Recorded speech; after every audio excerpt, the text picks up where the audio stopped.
Welcome back guys. Last lecture में हमने पढ़ा about the structure of antibody and the different type of antibodies.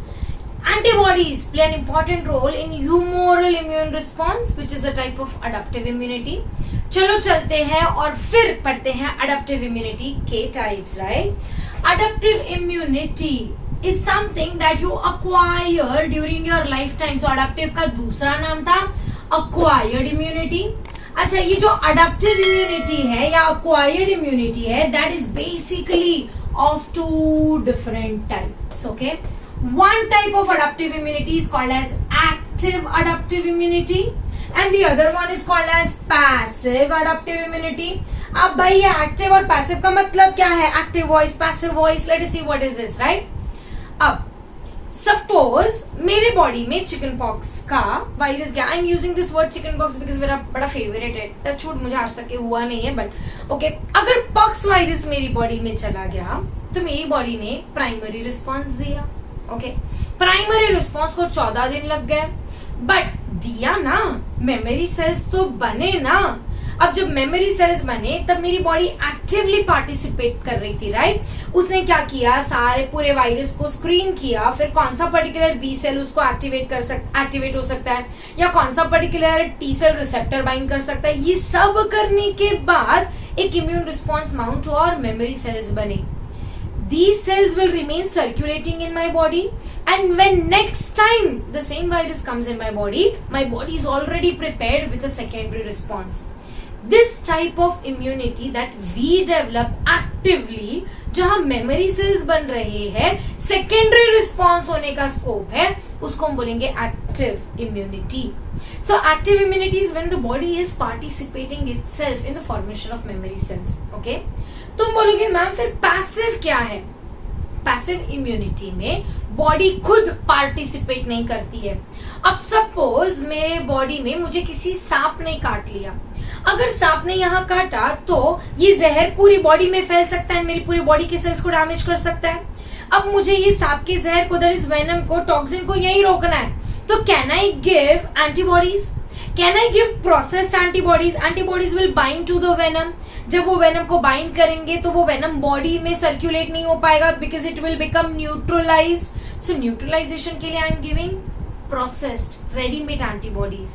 अब ये readymade antibodies जब दिया तो मेरी बॉडी ने मेमोरी बनाई क्या? मेरी बॉडी ने एक्टिवली पार्टिसिपेट किया क्या? नहीं किया. तो उस टाइप की इम्यूनिटी को हम क्या बोलेंगे? Passive immunity. If it is actively participating active, अगर प्रोसेस्ड एंटीबॉडीज दोगे तो उसको हम बोलेंगे पैसिव इम्यूनिटी. अब with this concept let us go to active and passive immunity in details. Active immunity तब develop होती है when we get exposure to the antigen and the body fights against it and prepares what? Memory cells. Okay? अब ये जो active immunity है it is of two type. एक तो है natural और दूसरा है artificial. Okay? अच्छा, तुम बोलोगे मैम नेचुरल और आर्टिफिशियल क्या है? चलो चलते हैं पहले नेचुरल पे.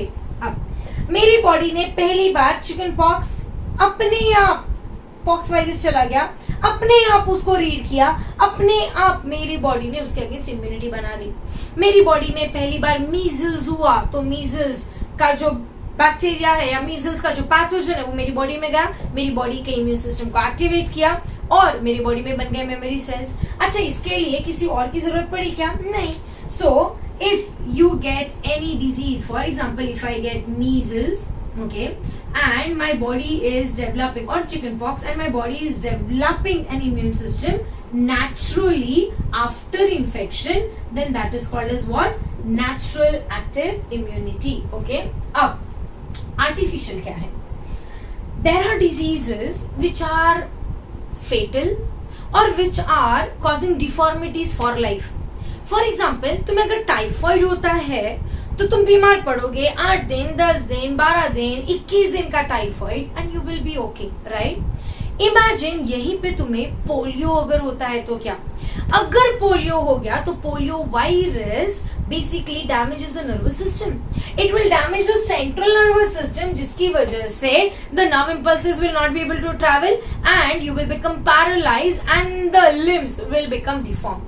मतलब एक बार पोलियो हो गया तो अब इसके जो इफेक्ट को हम रिवर्स नहीं कर सकते। वैल्यूएट कि तुम्हारी बॉडी में पहली बार पोलियो वायरस आए, तुम उसके लिए इम्यूनिटी बनाओ और फिर सेकेंडरी रिस्पॉन्स दो।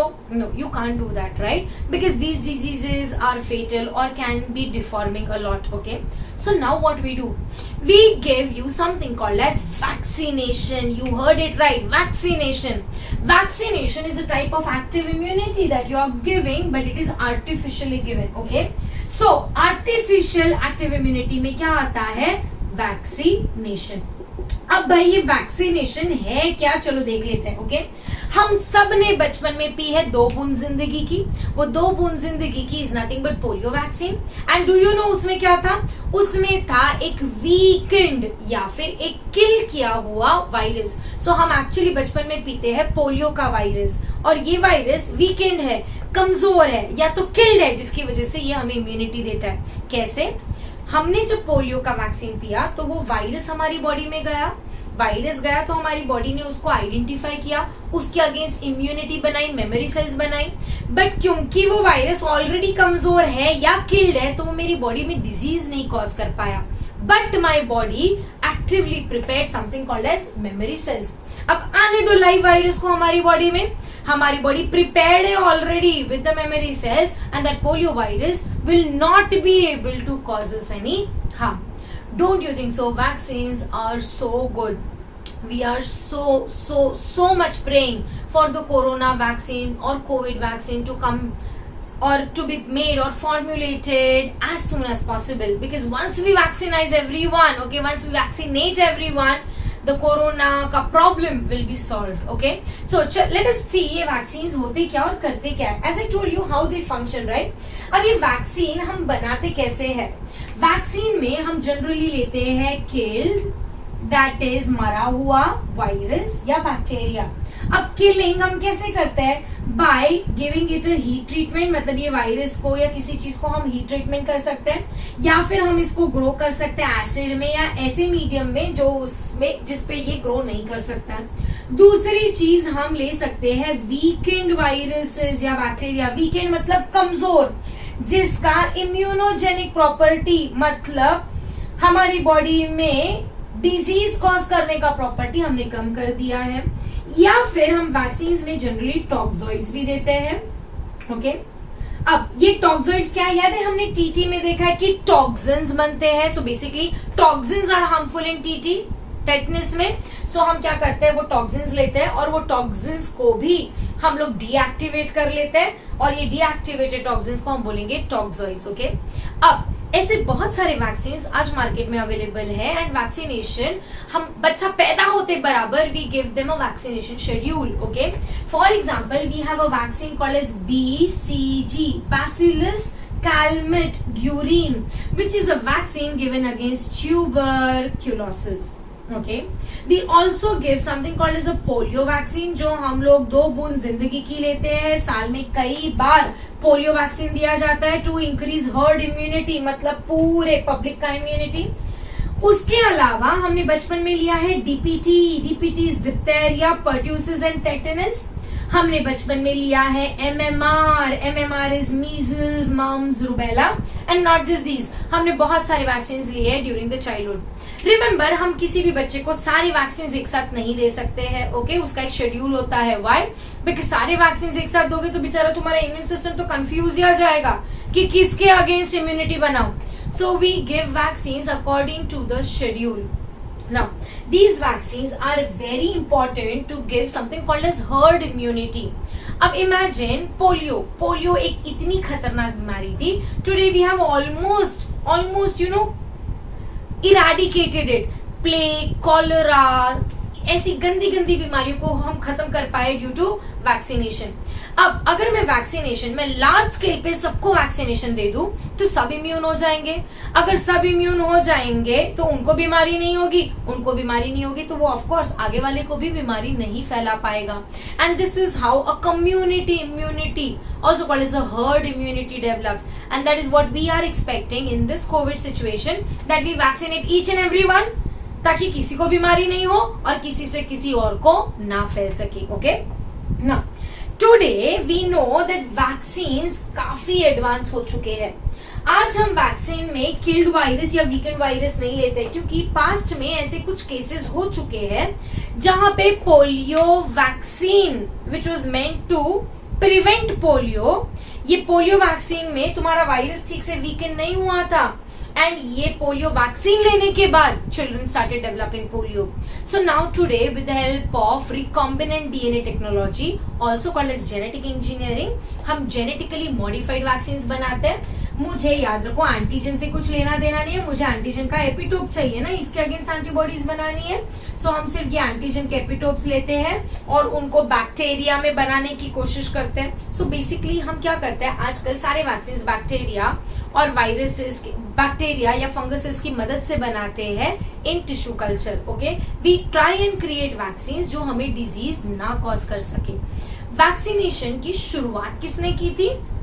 वैक्सीनेशन एडवर्ड जेनर ने पहली बार यूज किया था अगेंस्ट स्मॉल पॉक्स. ओके, उन्होंने देखा था दैट मिल्क मेड्स, मतलब दूध जो दोती है, राइट, दूध निकालती है गाय से, इनको काउपॉक्स नाम की बीमारी होती है. काउपॉक्स बहुत ही माइल्ड वर्जन होता है. उन्होंने देखा दैट स्मॉल पॉक्स बहुत लोगों को बहुत तेजी से फैल रहा है, बट जिन जिन लोगों को काउपॉक्स हो चुका है उनको स्मॉल पॉक्स नहीं होता है. तो ये काउपॉक्स वाले लोग स्मॉल पॉक्स वालों की मदद कर सकते हैं, मतलब they can treat the patients who are dealing with smallpox. He thought कि जिसको काउपॉक्स हुआ है उसमें कुछ तो होगा जिसकी वजह से स्मॉल पॉक्स नहीं हो पाता है. तो ही डिड व्हाट, उन्होंने काउपॉक्स वाले फोड़े, जिनको काउपॉक्स होते थे वो फोड़े, वो पुस्ट्यूल्स लिए, वो फोड़े लिए, और ये ड्राई स्किन उन्होंने लोगों को खिलाना शुरू किया, राइट, जिसकी वजह से उनके बॉडी में भी क्या हुआ, इम्यूनिटी डेवलप हुई, right. And this is how the first crude vaccination was given, but he never used the word vaccination. This was again studied later by Mr. Louis Pasteur. Louis Pasteur ने पहली बार cholera, chicken cholera पर काम किया था, and he came across something like development of immunity, and that is what he called vaccination. He used the word vacca. vacca मतलब काओ.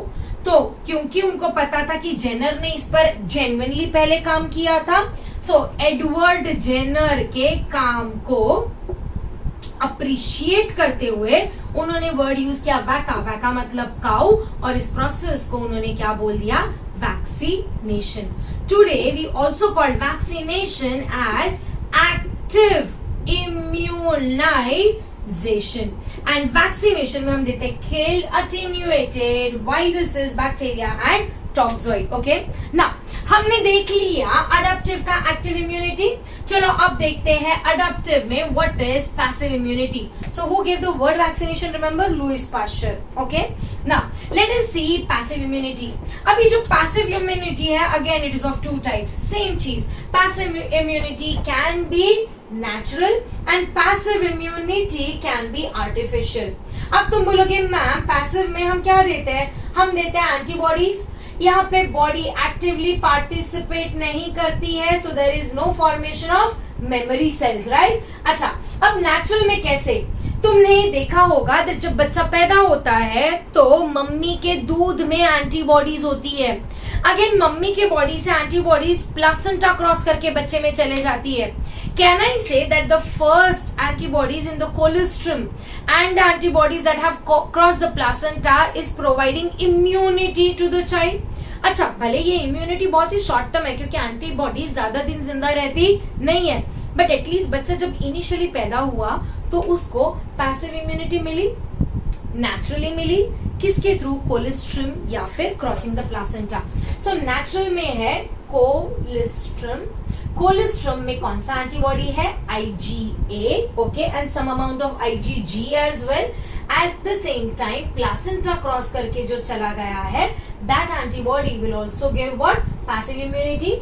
This is very short term but it is still there. अच्छा, अब artificial में क्या है, again let us come back to the snake venom. Imagine मुझे किसी सांप ने काटा है. अभी सांप ने जब काटा तो टॉक्सिन कहाँ रिलीज हुआ, ब्लड, बॉडी के अंदर रिलीज हुआ. Can I stop the toxin from going into the body? Yes, I need antibodies to neutralize the toxin. In that case मुझे एंटीबॉडीज लेने पड़ेंगे. कहाँ से मिलेंगे एंटीबॉडीज? बाजू वाले से लूं क्या? नहीं, क्योंकि उसके बॉडी में एंटीबॉडीज नहीं होंगे ना सांप वेनम के अगेंस्ट, बिकॉज उसको तो काटा ही नहीं है सांप ने. सो what do we do is we take processed antibodies. So in this artificial we take processed antibodies. But ये antibodies किससे लेंगे? हम generally लेंगे animal source से. Okay? जैसे कि equine मतलब horses. हम क्या करते हैं, जैसे कि हमें antivenom antibodies चाहिए, तो हम घोड़ों को we can bleed up to 3 liters, right? घोड़ों के बॉडी में बहुत सारा ब्लड है.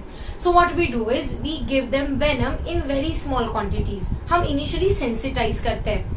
So horses को हम थोड़ा थोड़ा doses में venom देते हैं. ये थोड़ा venom की वजह से horse में ज्यादा कुछ effect नहीं होता है. They are still healthy, but their body will start preparing what? Antibodies. अब कुछ immunizations के बाद हम घोड़े को देंगे booster dose, मतलब high dose.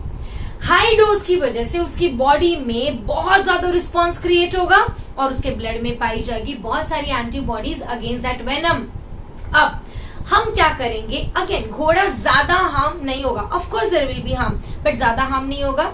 Now what will do is we will bleed the horse, not completely, थोड़ा सा partially we will bleed the horse and बाकी का RBC and everything we will send back to the body of the horse, और सिर्फ serum निकालेंगे और ये serum में हम प्रोसेसिंग करेंगे and we will separate the antibodies which are specific for the venom and then we can give these to the patients.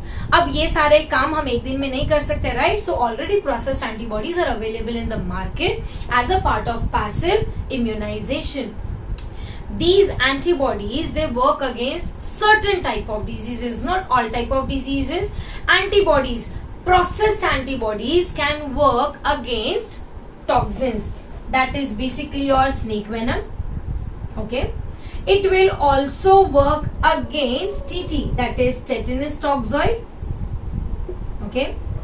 But toxin. Okay.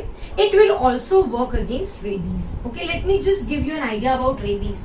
Rabies is a very deadly बीमारी. Rabies होता है पागल कुत्ते के काटने से, मतलब ऐसे कुत्ते के काटने से जिसके अंदर रेबीज वायरस है. रेबीज वायरस कहाँ अफेक्ट करता है? हमारे सेंट्रल नर्वस सिस्टम को. ओके, एक बार rabies virus central nervous system में चला गया तो सारे पागलपन के लक्षण दिखने लगेंगे. हाल्यूसिनेशंस होगा, डिसोरिएंटेशन होगा, हाइड्रोफोबिया होगा, बहुत कुछ होगा and the person will die. अब कुत्ता कहाँ काटेगा? कुत्ता पैरों में काटेगा, हाथ में काटेगा, मतलब बेसिकली मसल्स के पास काटेगा. When it bites, the rabies virus enters into the muscles and lives there for some time. What if मैं एंटीबॉडीज देकर रेबीज वायरस को वहीं पे ब्लॉक कर दूं? अगर मैं रेबीज वायरस को वहीं पे ब्लॉक कर दूं तो वो नर्वस सिस्टम नहीं पहुंच पाएगा and I can prevent the disease. And that is what is done. Rabies virus को block करने के लिए we give what? Processed antibodies. Today these antibodies are again produced in something called as tissue culture. Animal tissue culture में ये बनाए जाते हैं processed antibodies. We can produce monoclonal antibodies as well as we can produce polyclonal antibodies in animal tissue culture. So what are the types of immunities? Quickly, adaptive is divided into active and passive. Active में देखा natural and artificial. Artificial को हमने बोला vaccination या active immunization. Natural में हमने देखा mother's milk में आएगा कुछ antibody and artificial में हम processed antibodies लेंगे. यहाँ पे पैसिव में मेमोरी सेल्स बनते नहीं है, इसीलिए हमें ये बार बार रिपीट करने पड़ सकते हैं antibodies. That is about antibodies and adaptive immunity for you in details. Thank you.